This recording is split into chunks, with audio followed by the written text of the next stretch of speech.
Welcome back to the Get Off the Treadmill podcast for small business owners and entrepreneurs, where we show you how to build a successful business and to have a life too. We're going to dive into another topic that helps us make more money in less time and to get off the treadmill so we can experience a life of significance. And now, your host and the author of the #1 best-selling business book, Making Money is Killing Your Business, Chuck Blakeman. Today, I'm talking with Josh Allan Dykstra. He is a future of work keynote speaker and the world's foremost practitioner on human energy. He has spent the last 2 decades building 5 companies and working with some of the most iconic brands on earth. His clients have a combined employee count of over 1 million people. Josh is also an author, TEDx speaker, and founder and CEO of the Work Revolution, where they fight for the future by fixing work. Welcome, Josh. It's great to have you on today. Thank you so much, Chuck. So glad to be here. Yeah, this is fun having a friend on that I've watched your journey, and it's been fun to see what's transpiring. Today, we're going to talk about human energy. We're just going to go right after it. And the idea may be surrounding the idea that energizing people instead of sucking the life out of them. So let's just start with human energy, Josh. What do you mean? Because we could come up, I could come up with my own. What do you mean when you say human energy? Yeah, I probably want to even back up even further and just talk about the word energy. Sure. Because I think the word energy is a funny word because people hear it very differently, depending on kind of the frame you bring into the situation. You might be thinking about oil or coal or fossil fuels, or you might be thinking about crystals and energy healers, or you might be thinking about wind power, renewables. There's so many things that we could think when we hear the word energy, and so what I think is really important is to ground this in the idea of human energy, which is the thing that makes everything happen, right? Like nothing happens. So when I talk about this, what I mean is that nothing happens in your organization if a human didn't have the energy to start it or to keep it going. Nothing happens. It's the thing that moves everything in your organization. And yet we hardly tend to human energy at all. We hardly think about it, right? We had a little blip after the pandemic where it was kind of like, oh, maybe we should care about energy. And we kind of started caring about it in the frame of burnout, right? It's like, oh my goodness, we don't have this anymore. Maybe we should pay attention to it. But as often as possible, organizations tend to largely ignore this thing that actually makes them move. Why is that? Why do they do that? I know. Mystifying. It really is. It really is. And it's somehow, I think we have a hard time, we as kind of a species, we have a hard time with invisible things in general, systems and, these things that we can't see. Principles and vision. Totally. And ideas. Totally. Yeah. Yeah. We really like tangible, concrete, visible things. And so we always kind of drift towards those, I think, in our organizations. And, energy is like that, right? It's like, man, we feel it when we don't have it, but otherwise we kind of pretend like it isn't there or it doesn't matter. And of course that's not true, but it's easy to ignore because it's invisible. So I think people have tried to do something with this, and they've come up with this idea in the last 15 to 20 years of creating engagement. And the idea seems to be that Gallup every month does this survey that like 28 to 32% of people every month are engaged, and the other 70% are phoning it in. Is that a form of lack of energy? I think it's getting in the right direction. Yeah. Right. Like, so the way Gallup measures engagement, like they cover a whole lot of things, right? So they would hate me if I reduced their survey to just this one topic, but it is getting in that direction, right? Because it really is trying to measure, do I feel kind of like meaningfully connected to the work that I'm doing? And do I have the tools that I need to do that? And right, like all of that is in the right direction. It's just kind of like not explicitly clear enough for my liking. Because I've found that working in organizations, putting this lens of energy on it is just really helpful. It's really like you can get really granular and really specific. Does this activity energize you, or does it drain you, or is it somewhere in the middle? Right? You can get really specific, and it connects to flow states, which is also really helpful because that's when we tap into productivity. People are so much more productive when they're in flow, and if we can do more flow at work, that's good for everybody. Yeah, and I think we've landed on this, floundered around for 100 years and landed on this idea of let's get people more engaged. Frankly, because it does more for the organization maybe than it even does for the individual. because I can be 100% engaged and completely de-energized by everything I'm doing. And that's not going to last very long. So yeah, you might scare me or fear me or joy me into doing something for a while that I really I'm not energized by. And so we're not getting to the root cause with something like engagement. We got millions and tens and hundreds of millions of dollars being spent on engagement. I think it's kind of a ruse that says, I want you to make me more money, and you go ahead and burn out. That's okay. Yeah. Yeah. Yeah. It really, there's something about the engagement topic that, it hasn't changed much, to your point. Like over the last, 2 or 3 decades, right? It's always just been the same. And it's just kind of, oh my goodness, like we need to come up with some new ideas here to actually move the needle on this darn thing. But yeah, then it really also needs to get more specific, right? It really needs to get into, okay. So how do you, being specific, what are some ways in which we could tell that I'm energized by something? Yeah. So you've got this really great energy detector called your body, right? And it knows, and it probably has a lot more practice noticing, especially at work, the things that suck the life out of you, right? Yeah. So, right, like it's pretty good at that, right? I can say, oh my goodness, that thing, oh, I hate doing that. Oh, I hate that meeting. I hate working with that person, right? We can identify those things. We've got more practice with that. What we don't have very much practice in is the opposite, right? Mm-hmm. What actually brings us energy? And so, but your body does that too. Yeah. Once you just have to like remember how to pay attention to what energizes you. But you can just do this, keep a little like energy journal. Right. So just like we say, make a piece of paper, draw a line down the middle vertically, put, energized and drained, on each column. Yeah. And then just start keeping track, right? It's like, oh man, when I did that thing, that really felt draining. Oh, when I did that thing, I really liked it. Right. Like I could do that all day and just start paying attention. And it's not that complicated, but it's not something we really do. It's not something we actively do. It isn't. And I think the older you are, the harder that concept is, because it's not just paying attention. I think in many cases, it's giving yourself permission to ask yourself, how do I feel about this? Do I feel energized? Do I not feel like, we're not supposed to do that. My mom told me, you don't go to work to, have fun. You got to work or to be energized. You got to work to make money. You can come home and get re-energized. Work saps the life out of you, and you come home to get that fixed. Yeah. Yeah, I think that, so we're fighting against kind of a number of really entrenched kind of belief systems here like that, right? It's like, work is called work for a reason, right? And work is a 4-letter word, right? On and on. We've got all of these things that kind of, these stories, cultural stories that are deeply embedded that try to tell us, if work doesn't hurt you a little bit, it's probably not work, right? And it's just like, why? Who says, right? Like why you spend so much of your life at work, probably more time awake than doing anything else, right? Who says it should suck so bad? Like maybe it should actually energize you. And the cool thing about this too is that this works for the organization as well, because everything works better when you optimize for human energy. So customers are treated better, right? When my tank is full, right, I approach solutions with more ideas. I come to my colleagues with less tension, right? Like everything works better when my tank is full of energy. So it's better for the company too. So there's really no downside to this approach. So what? We're just going to scratch the surface and annoy everybody on this today, because we don't do long podcasts. But give us one thing. Where could I start to help measure, to help get people and to figure some of this out? What's one place I could start? Yeah.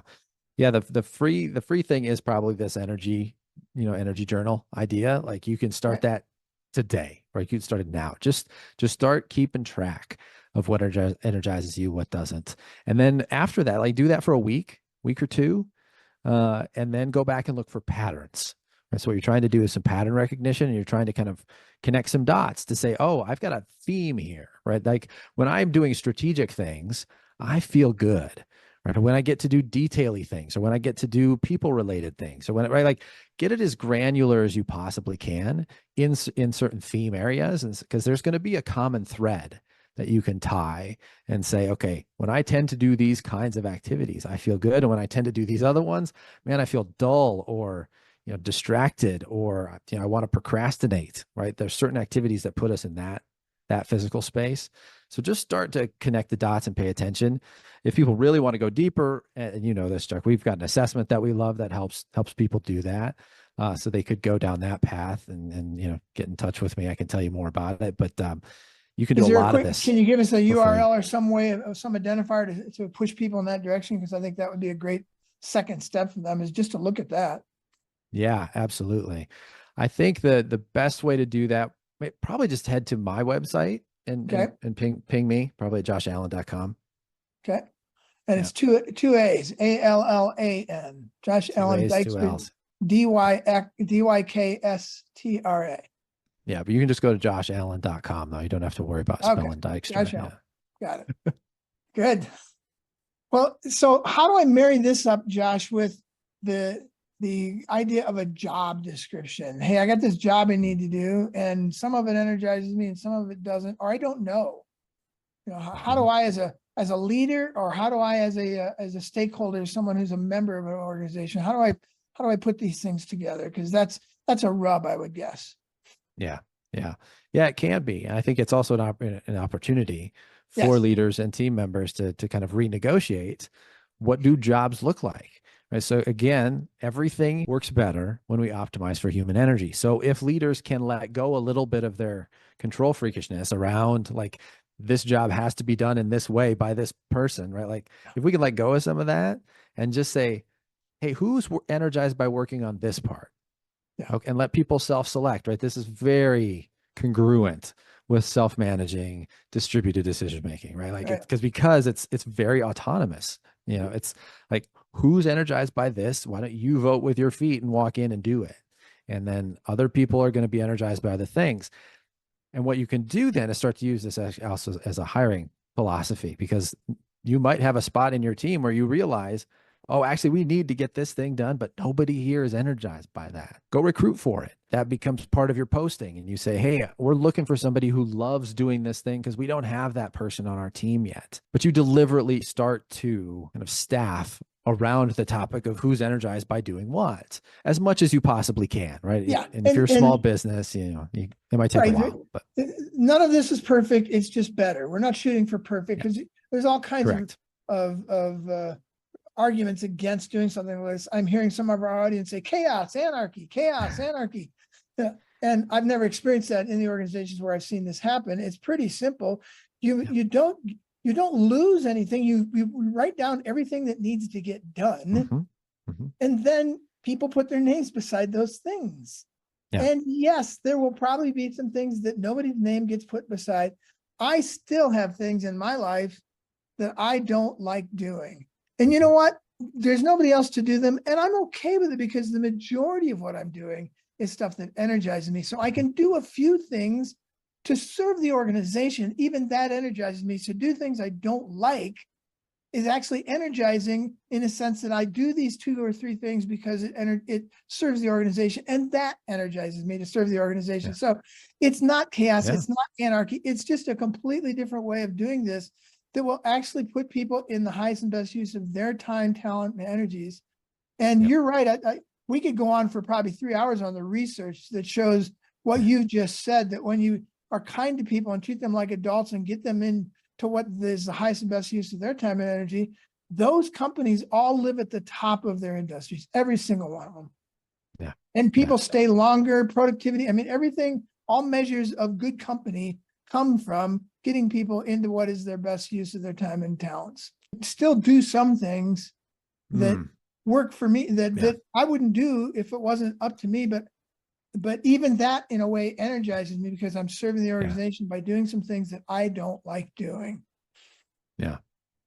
And there's other strategies here where you can do just like what you just did, which is to reframe certain activities through the lens of something that brings you energy, right? So there's all sorts of kind of tricks and things you can do here to approach your work in a more energizing way. And that is the goal, right? To get at as many just intrinsically motivating things as possible, like do those things as much as you can.